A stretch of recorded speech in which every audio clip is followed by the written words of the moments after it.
This is the kickoff of Lead on Fleek with our first guest, Philip Aurich. Did I say that right? You did. So this is introducing Lead on Fleek. It's an every month thing that it's a series that we have for a leader within First Option. It's a 30-minute conversation to discuss their leadership style, and you can get to know who they are and how they came to be such an amazing leader within the organization. So viewers like you get a chance to submit questions live to our featured leader and a chance for him to respond and let you know his mistakes that he's made through his career and opportunities that he's had and how he is gotten where he is today and such a great leader, and also mistakes and how he has grown from them. So he's going to be very vulnerable and he's going to be very authentic and, you know, open up. Uh, Please mute yourself, James Carroll, because I can hear myself. And so, just to give you a little background on Phil, he is a native of St. Paul, Minnesota, and holds a bachelor's degree in business administration. Philip moved to Southern Nevada in 2005 to begin his career in the mortgage industry with First Option. So he has been with us a while. After becoming a top loan originator in the country for First Option, he transitioned to branch manager and ultimately area president. During his tenure at First Option, Phil has seen the extremes of the mortgage industry, from the pre-recession boom to the housing the crisis crash in 2007. Through his leadership, First Option, he was the one of the few mortgage lenders in Southern Nevada to make it through the housing crisis and remain open the entire time. On a personal side, Phil is married, father of three. He is an avid sports fan, especially football, which he has played. He played for 4 years in college, and he was also, quick note, a one of the shooting victims of the Route 91 Las Vegas shooting incident, spending 24 days in the hospital. That event provided him and his family and friends a unique look at how just amazing people are in Nevada. And he sees his role there in Las Vegas Valley as a way to pay back to all the ones that supported him and received help from the police, doctors, nurses, and blood donors, etc. So with that said, thank you so much for being here with us today, Phil. And Thanks. Thank I will let you say a little bit before we get into the myriad of questions that everyone has for you. I mean, first and foremost, it's Nevada, not Nevada. And that's super important because people here take that serious. Um, yeah, Oh, I mean, luckily, not very many people have been really with the same company in the mortgage industry for as long as I have been, just because, I literally got out of college and moved here to do mobile notary services. And First Option happened to be my first client. And after 6 to 8 months of getting people jobs working here, I ended up realizing I should just get myself a job here. And, fast forward 16 years and still working at the same place. And I met a lot of great people along the way and learned a lot of hard lessons, but lessons that get used daily moving forward. awesome. So thank you for that. And I will make sure that I pronounce that state correctly from now That on. So jumping into our first questions. Are you ready for this? So, what was the biggest leap of faith that you took regarding your career? I'd say, I mean, just getting into the industry was kind of a leap of faith. I moved here straight out of college and started my own business and decided to more or less scrap that and jump into the mortgage industry. And I became friends with the person who used to be in charge here, who was like my mentor, JR. Shout out JR, it's his birthday today. And he more or less kind of talked me into it. And I moved out here with other business people that own the business with me. So jumping ship and getting what I planned on starting out of college and just dumping it to go complete different, definitely a big jump that, was probably the biggest one to start. Once I was here, probably the biggest jump would have been, First Option used to be kind of a refi shop where, Kirk can probably speak to it. We would do, almost 100% refis. I mean, if you handed me a purchase, we'd look at that thing like it was trash because we had nothing to do with it. So when we finally transitioned to be a purchase company, there was a lot of, things that the company would want to do. And I kind of, we had hired certain people that were going to do a nationwide like business development. And I kind of poo-pooed it and didn't want to be part of it and kind of I think I risked my future here on it because I believe that every market's a little different. You can't kind of go one size fits all. And it worked out well. I mean, that person's not here any longer, but it worked out well for me because it kind of validated that what I thought and how I thought it should go in this market ended up being correct. All right. That was from Nicole, by the way. Next question from Clay. You very rarely, if ever, rush files. How do you do that? I mean, I think the reality is the standard of having a sense of urgency has been instilled in everybody who works here from the day they start. A little backstory: we don't really hire loan officers here. We hire people with certain makeups and certain skill sets, and then we turn them into loan officers. And so when you kind of build a person up from the ground up and never knowing the industry, you can kind of put in play what you expect for turn times. I mean, I can go look at the company's turn times, and I promise you, before they submit a file, we are fastest in the company by 2 days, just because that sense of urgency. So the faster we get it in, the quicker it'll move through the system, and we don't have to hit up people like Clay. I've spent years, Clay and I have worked together forever, and Clay's counterparts and some of the people that aren't here. And, one of the things we've always kind of gone by is if you do your part, they'll respect you more. But if you kind of drag your feet, don't come to them and look to bail you out.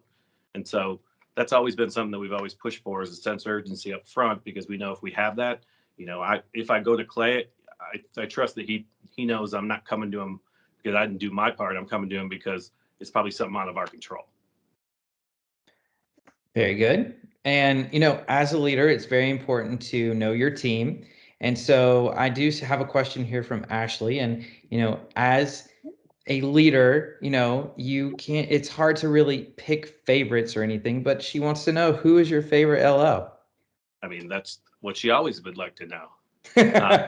I love everybody equally. She knows that. So ultimately, it's a running joke, I think, is that question, because it's a running joke that she's my favorite. But, they're all great, and I don't pick favorites. I think I would base, as one of the things I think I'm good at, is juggling personalities. I know in leadership roles, I grew up, dad was a football coach, and, he would always tell me, like, you can't coach everybody the same. He coached me harder than anyone, but he would coach other people just differently based on their personalities. And I would tell you that even being a leader, being in charge of people, everybody requires a little different approach depending on who they are and what their personality is like. Somebody might need more kicks. Somebody, might need a little more comfort. I mean, it's just, everybody's a little different. And if you can't adjust and, be a chameleon with how you treat people in the office, then you're probably not going to be a very good leader. Same thing goes for salespeople. If you can't be a chameleon and adjust to your different clients, you're probably not. If you're one size fits all type of approach, that's probably not going to work very well.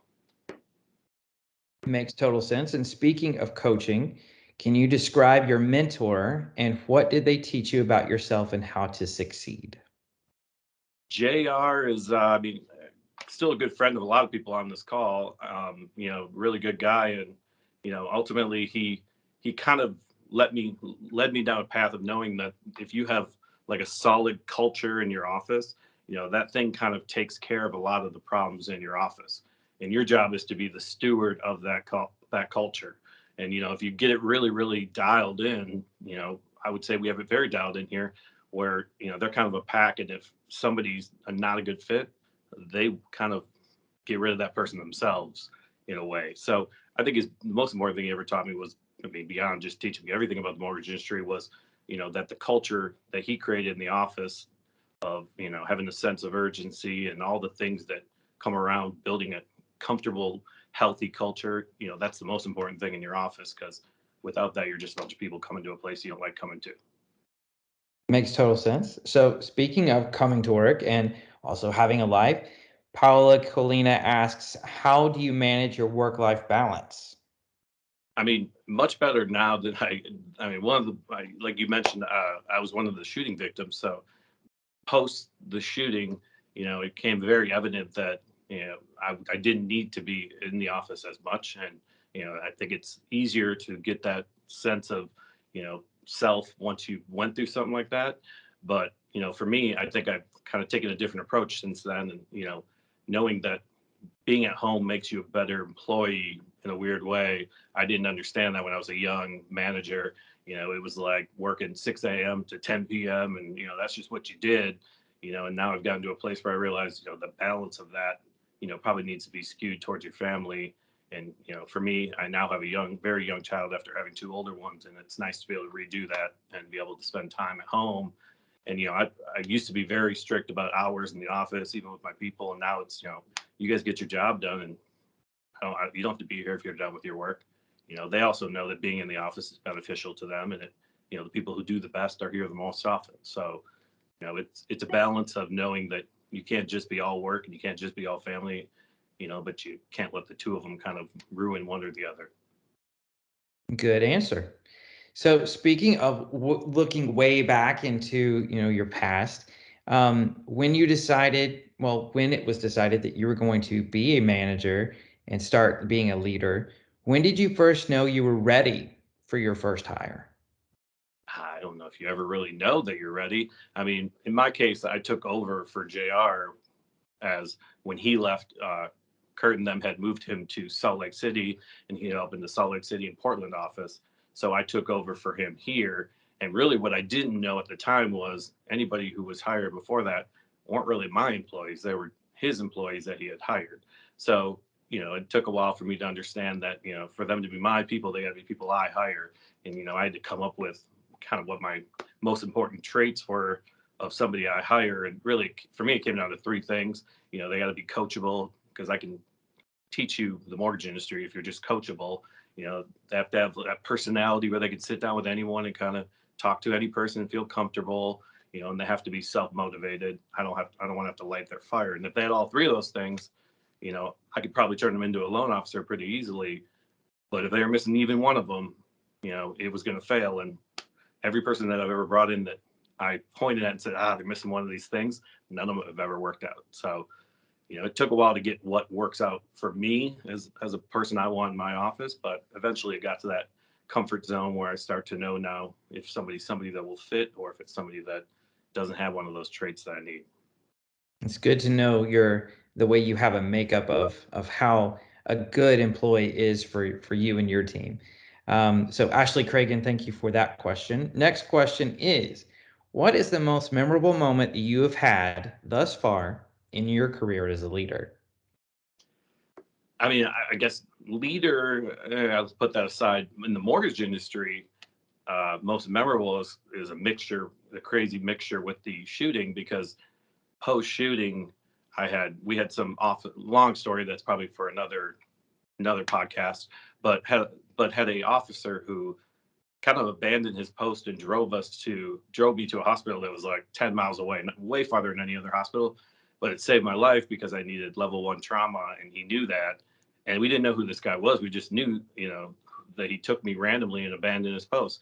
Well, they started releasing all these videos on YouTube, and I would watch them all. They're like body cam videos on the shoulders of the officers, and I kind of knew where we were when he put me in the back of his car. So I'd watch hours of them trying to figure out who this guy was. And all of a sudden I saw one. I was like, I'm pretty sure this is it. And all of a sudden you see me walking around in the back and getting in the car, and it's like, that's the guy. So we finally gave it to a friend of ours in the department, and they hooked him up with me. And I got to meet this guy, and he ends up telling me that he went back to the hospital and looked for me, because he's like, I had so much blood in the back of my car. I was trying to figure out if that guy I brought there survived, and they wouldn't tell me anything about it. So I didn't know if he did or not. And this was 30 days after the shooting. And so I was like, well, I don't know what I could do for you other than I'm in the mortgage industry. Let me give you a loan for free. Let me do that at least. He's like, well, funny you say that. We're actually in the market right now looking for a house. And I was like, okay. I was like, perfect. Just let me give you my address. Come down to the office. And this was probably, the shooting was October 1st. This was maybe November 15th or so. And he's like, okay, I already have the address, I think. And I went, well, what do you mean you have the address? And he said, Well, I mean, I also I pull up our system and I look up his name, and he had already been in our system, and he already had came into the office on October 15th while I was still in the hospital, and gotten a pre-approval with one of my loan officers, and was already out shopping in the market with every one of our pre-approvals has my name on it.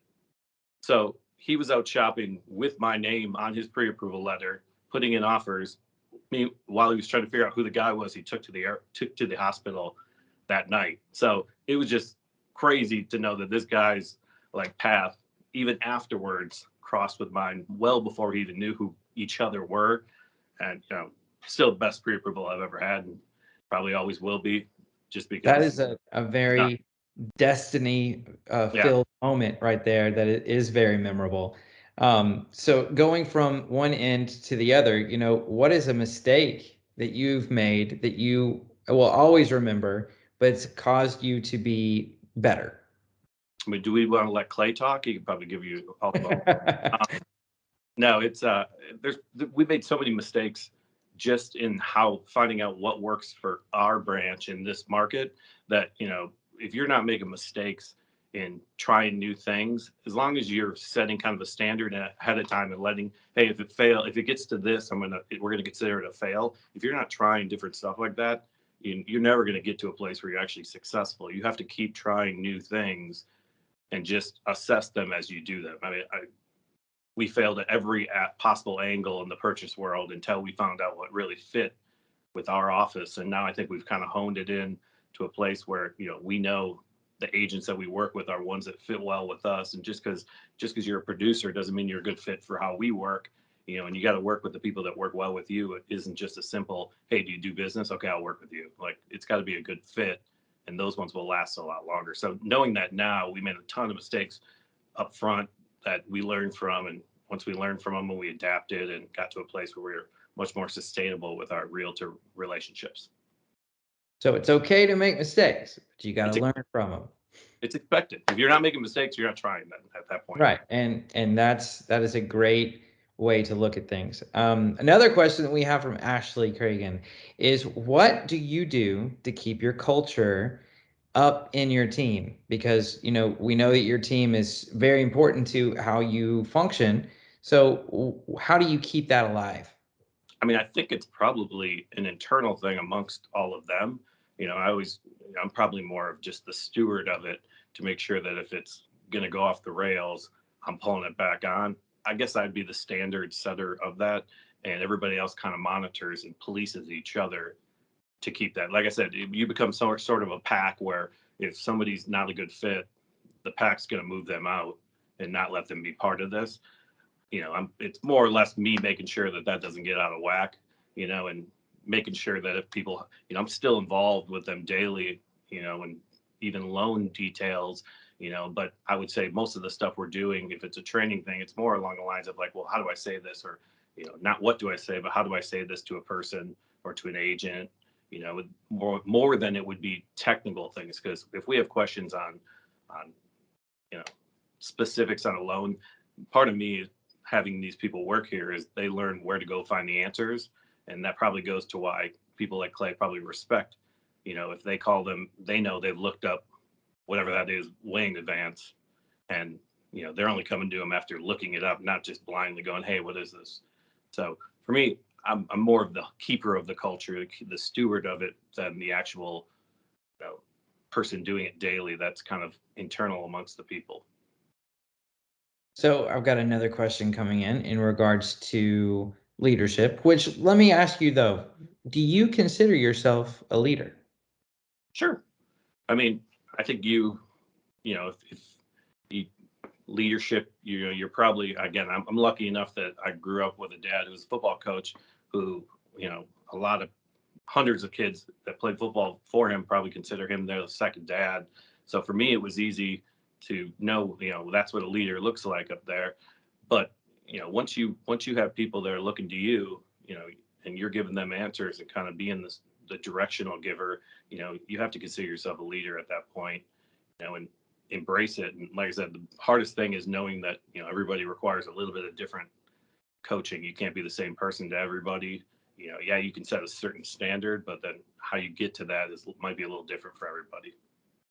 Very good. So Lenny asks, what would you recommend to someone who's starting their own branch? What are things to focus on first? Ooh, big question, because it would all depend on a lot of how that branch is set up. Most important thing is know who you're hiring, get like a standard set up for what fits good for you. Don't just hire people because they want a job. You know, the reality is you got to know what's a good fit for what you do. And once you know that, your hires will become, luckily enough, we have a good mix of people where, I would argue that we probably have the least amount of turnover in the company. I think the average time for an LO here is over 7 years, which in the mortgage industry is just unheard of. It's in Las Vegas, it's every year people leave and go somewhere else. So to have, people that have been here like Aaron, who's been here for 12 and a half years is, speaks to the culture that exists. And probably because we bring in people that are like-minded, that have those traits. If you're a new person and you're getting a new branch, make it your people. Don't just make it people. Make it the people that will fit well with you, because otherwise you're going to end up just wasting your time and having to get rid of those people anyways.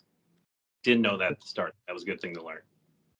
Very good. So speaking of, being an LO, how do you feel it's important to stand out and have your business stand out in today's market?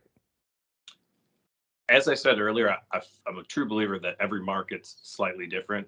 Las Vegas, for example, is a very small town, even though it's not. And, the ability to just go out and market to agents is different here than it would be in Atlanta. It's just complete different worlds. Everything starts from a base of you have to be good at what you do. And you have to, if you're doing a loan, you have to be very good at making somebody feel like that was really easy, even if it was really hard on your side, but it always is easy on their side. So, if you started from a place of just being good at making clients feel comfortable, that's the easiest place to start to make yourself stand out, because people are going to want to work with you. Agents are going to want to work with you. Be a person who's always responsive. Don't make them have to track you down. If you were going to take you back to that question you said about starting your own branch, come up with what your plan is for what you're really going to be good at, what the standard is you expect in your branch, and then hold everybody accountable to that standard. It's no different for an LO. You got to have certain standards for follow up. You have to have certain standards for, being accountable to actually what the transaction requires. So we just have about almost 5 minutes left. So if you haven't got your questions in, please do in the chat. So just got one hop that popped up. You mentioned forcing your folks to learn on their own, training and learning. How do you push that? Is there a short-term pain for that? There's always be a short-term pain. Now, ultimately, if you show them where to get the information and they have first looked there, the first couple of times I ask you, you're asking, well, what did it say when you went to the guidelines? And if they don't have what it went in there, then they know they're going to need to go back there. It only takes once or twice before that becomes something that they know you're going to ask back. So I know a lot of the people, Jared's on this call, some of the other leaders that have been on here, they teach these people where to find the answers to the questions, because it's the same place an underwriter is going to look. So it's kind of silly for us to all not be on that level where, we can answer any question. And I expect them to too. The only way you learn is by knowing where to go find that answer. And ultimately, if it's a gray area where it doesn't give you that answer, that's where I'll get involved and tell you what the answer would be based on the times I've done it before, which is probably numerous times. So there's a lot of people who are not in leadership roles yet, but they aspire to. Can you give us some tips for those people who are wanting to get into leadership on down the road? What are some things that they can do? I mean, ultimately, if you're going to build a team underneath you, it's very super important to get like-minded people like you. If you're a soft sale guy, you can't be bringing in a bunch of hard sale people. You get people that are coachable to you. And ultimately, if they're not someone that's like you, you're going to have a hard time being their leader. It's, there's a weird aspect of, there's certain people that if they respect you, you can lead them pretty well, or if they're like you. But if they're completely different than you, sometimes it's hard to lead them. They don't want to be led. So, in first option, if you're going to grow a team, get people underneath you that, are like you, that when you coach them will respond to how you are and how you act, because that's super important. Otherwise, they'll probably shut you out and you're not going to get anything out of Speaking of, them. what would you say would be the biggest downfall of being a leader in trying to lead people to, become better and get to, a level above where they are? I mean, downfall for me personally, I mean, there's not a lot of downfall to people being successful. I mean, that's one of the best things to, makes you feel the best about being a leader is when you see where people start and then you get to, see where they are now, and know that, that had a lot to do with working for you. That's super rewarding. And, I probably come from more my dad's mentality of tough football coach guy, but it still feels good when I see, an office full of people all being very successful, so for me, that's a great thing to feel. And, downfalls, I don't feel like there's a ton of downfalls to being a leader other than, the buck stops with you. And, That you was gotta be, what I was going to say. That's an example I know that a lot of people can't handle at first.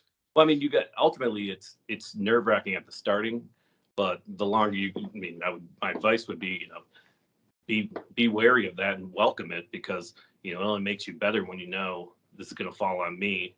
It's not going to fall on anyone else. I know if every one of their transactions mess up. But Kurt and I have been through some situations with stuff back in the day here, the mortgage lending division, that we know the buck stopped with us, and that's okay. We welcomed it, and ultimately we are still doing the right thing.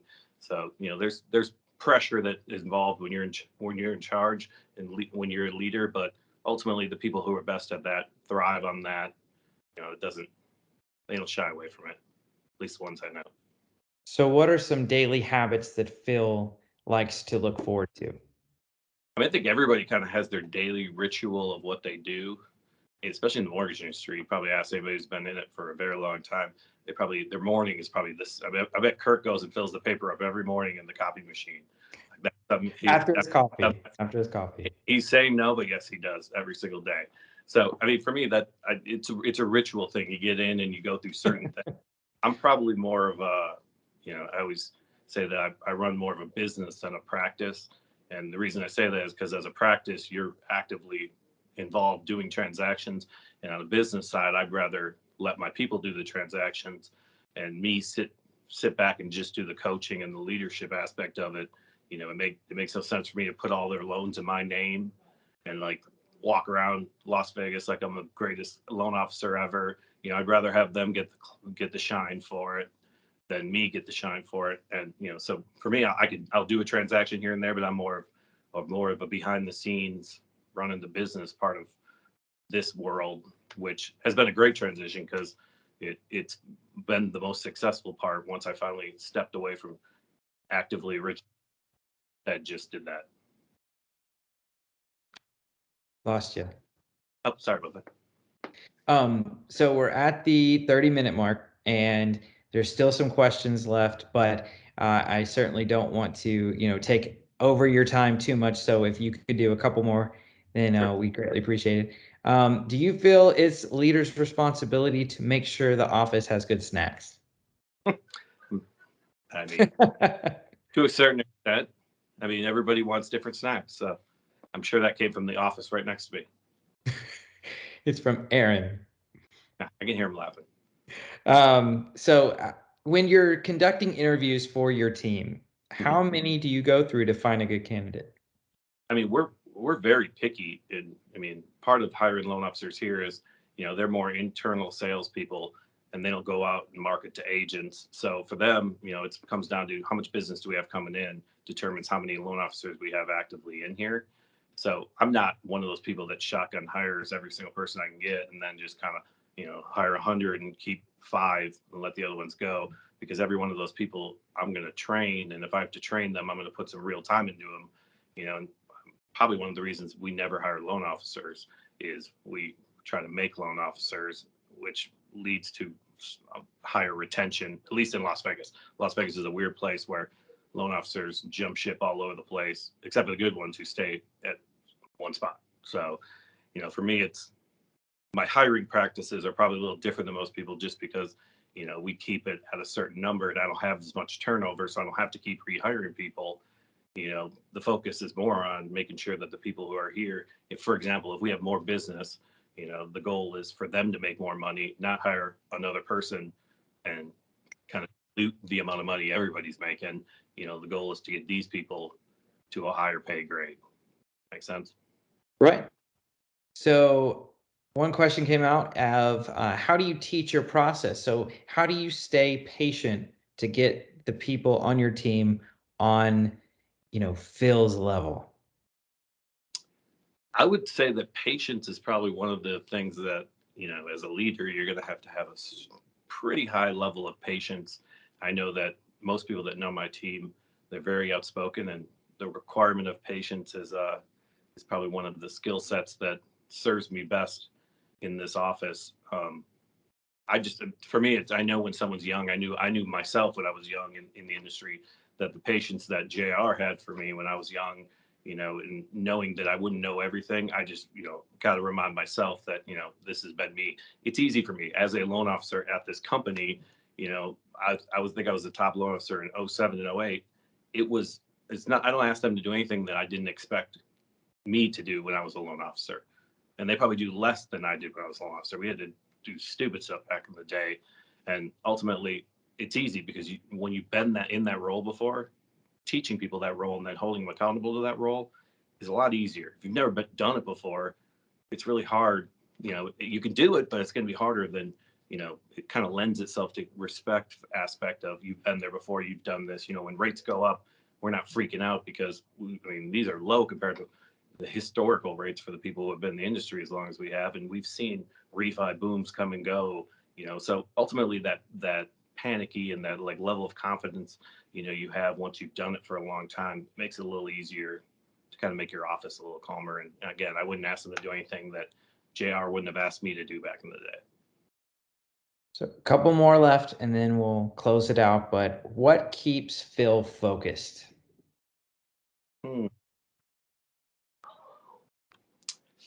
Probably not being on camera. Sorry, look over. I don't know. I mean, it's just I don't. I'm more competitive than anything. So my focus probably comes from being super competitive with my colleagues at First Option. I probably know their numbers as well as they know them, just because I'm so competitive when it comes to how I compete against Jared and George and all the other people that work in the company. So it's probably more of a competition thing because, I want to make sure that I like to win. And that's probably not always a healthy thing, but I think we create a level of competition even in this office amongst loan officers that some offices wouldn't be able to handle. But here I love it because that's just what I grew up in, and I welcome it. It's a healthy thing. It's not a mean thing. It's more pushes everybody else to get a little better. So with that said, with other people within the organization, if they were wanting to reach out to you to ask, some tips or ways to get, level up their business, would you be open to that? And would you help them, even though you're competing, against some of these individuals?